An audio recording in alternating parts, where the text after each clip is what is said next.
আমাকে ভালো লাগতেছে, আমার কোনো ফিগারের প্রবলেম, আমি জিম করব, সমস্যা নাই, তাও আমাকে ছেড়ে যাইয়েন না।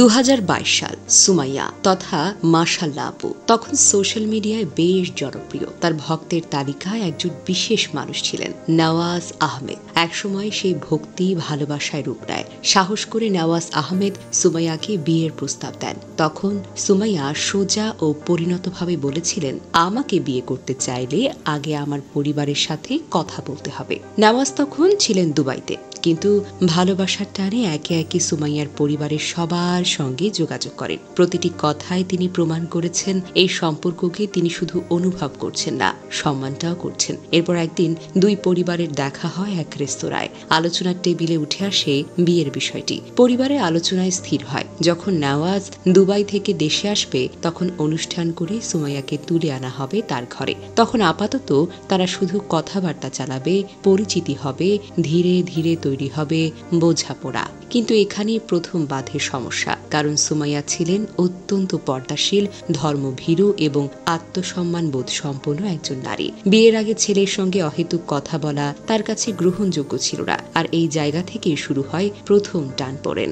একসময় তাদের মধ্যে দীর্ঘদিন ধরে কোনো কথাই হয় না। এরপর একদিন হঠাৎ সুমাইয়াকে না জানিয়ে দেশে ফিরে আসে নওয়াজ। কিছুদিন পর সুমাইয়া জানতে পারেন সে দেশে ফিরে এসেছে। তখন জীবনে প্রথমবারের মতো তারা একে অপরের সামনে দাঁড়ায়। সেই প্রথম দেখাতেই সুমাইয়ার মনে কিছু একটা হয়, নওয়াজকে ভালো লাগতে শুরু করে। এরপর তারা আবার কথা বলতে শুরু করে, সম্পর্কটা গাঢ় হয়। কিন্তু ঠিক সেই সময়ে আবার একটা ধাক্কা আসে। বিয়ের 4 মাস আগে নওয়াজের দুবাইয়ের চাকরি চলে যায়। তখন সে দেশে ফিরে আসে। হাতে কোনো অর্থ ছিল না। নওয়াজ ভেবেছিল ছোট করে একটা অনুষ্ঠান করে হয়তো বিয়েটা সেরে ফেলবে, কিন্তু দুই পরিবার চায় একেবারে ধুমধাম করে অনুষ্ঠান হোক। সব খরচ নিজের কাঁধে তুলে নেয় সুমাইয়া। বিয়ের পর সুমাইয়ার স্বামীকে নিয়ে একটি স্টোরি দেন সোশ্যাল মিডিয়ায়। সেই থেকেই সবাই জানে নওয়াজ তার স্বামী। কিন্তু তখনই শুরু হয় চরম বাস্তবতার মুখোমুখি হওয়া। নওয়াজের সঙ্গে যেসব মেয়েরা আগে যুক্ত ছিল তারা ইনবক্সে বা কমেন্টে সুমাইয়াকে বলে, আপনার স্বামী তো আমার সঙ্গেও যোগাযোগ রাখছে। কিন্তু সুমাইয়া সব পাত্তা দিতেন না, কারণ তিনি স্বামীকে খুব বিশ্বাস করতেন। বিয়ের 1 মাস পর সুমাইয়া অনুভব করেন তিনি হয়তো মা হতে যাচ্ছেন, কিন্তু পরীক্ষা নিরীক্ষার পর নিশ্চিত হন তিনি প্রেগন্যান্ট। দ্বিধাগ্রস্ত থাকলেও পরে খবরটি শেয়ার করেন নওয়াজের সঙ্গে। নওয়াজ তো তখন আনন্দে একেবারে আত্মহারা, কিন্তু সুখটা বেশি দিন স্থায়ী হলো না। কিছুদিন পর আবারও শুরু হলো ঝগড়া। নওয়াজের অন্য মেয়েদের সাথে যোগাযোগের বিষয়টি নিয়ে বাকবিতণ্ডা চরমে ওঠে। একসময় যোগাযোগ বন্ধ হয়ে যায় প্রায় 1 মাসের জন্য। এর মাঝে সুমাইয়া শারীরিকভাবে খুব অসুস্থ হয়ে পড়েন। এই খবর পেয়ে নওয়াজ হঠাৎ করে কোনো পূর্ব জানানো ছাড়াই দুবাই থেকে সোজা চলে আসে তার বাসায়। এই সময় সে অনেক যত্ন নেয় সুমাইয়ার, কিন্তু তবুও রাত গভীর হলে সে চ্যাট করতে থাকে অন্য মেয়েদের সঙ্গে। এক রাতে সুমাইয়া যখন তার ফোনে এসবের প্রমাণ পায় তখন নওয়াজ ফোনটি লুকিয়ে ফেলে। এই নিয়ে শুরু হয় চরম ঝগড়া। দুজনেই বাসা ছেড়ে বেরিয়ে যান। পরে তারা বাসায় ফিরে এলেও সুমাইয়ার বাবা নওয়াজকে জিজ্ঞেস করেন, তুমি কি চাও? কিন্তু নওয়াজ কোনো উত্তর দেয় না। পরদিন নওয়াজের ফ্লাইট ছিল, কিন্তু কোনো উত্তর না পাওয়ায় সুমাইয়া তার পাসপোর্ট নিয়ে নেয়। এ নিয়ে আবার উত্তেজনা চরমে ওঠে এবং গর্ভবতী স্ত্রীকে ধাক্কা দিয়ে ফেলে দেয় নওয়াজ। তখনই সুমাইয়ার বাবা বলেন, তুমি তার পাসপোর্ট দিয়ে দাও। তিনি দিয়ে দেন। নওয়াজ আবার দুবাই ফিরে যায়। এরপর কিছুদিন কথাবার্তা চলতে থাকে।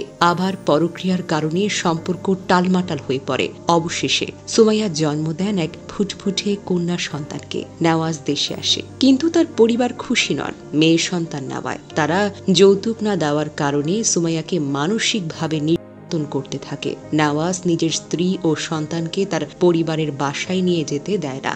সুমাইয়ার বাবা যখন ছেলের বাবার সঙ্গে বিষয়টি নিয়ে কথা বলেন তখন ছেলের বাবা সাফ জানিয়ে দেন, আমি এসবের মধ্যে নেই। নওয়াজ আবারও দুবাই ফিরে যায়। এরপর অনেক চেষ্টা করেছে সুমাইয়া, বারবার বলেছে তুমি দেশে চলে আসো, আমি ইনকাম করি, সংসারটা আমিই চালিয়ে নেব।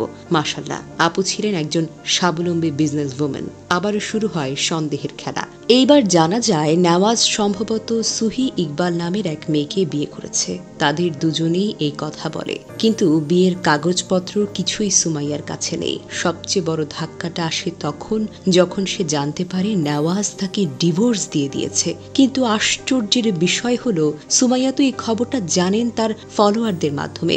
কারণ নেওয়াজ সবসময় তাকে ব্লক করে রেখেছিল। পরবর্তী নেওয়াজ তার সোশ্যাল মিডিয়ায় সুমাইয়াকে নিয়ে বিভিন্ন রকমের কটূক্তি এবং অপবাদ ছড়াতে থাকে। অসহ্য বেদনায় কাঁদতে কাঁদতে 1 জুন সুমাইয়া লাইভে এসে তার সব কথা খোলাখুলিভাবে বলেন। এটা না হাজারো নারীর গল্প, যারা বিশ্বাস করে, ভালোবাসে, ত্যাগ করে, তবুও প্রতিদান পায় অবহেলা, অবজ্ঞা আর প্রতারণা।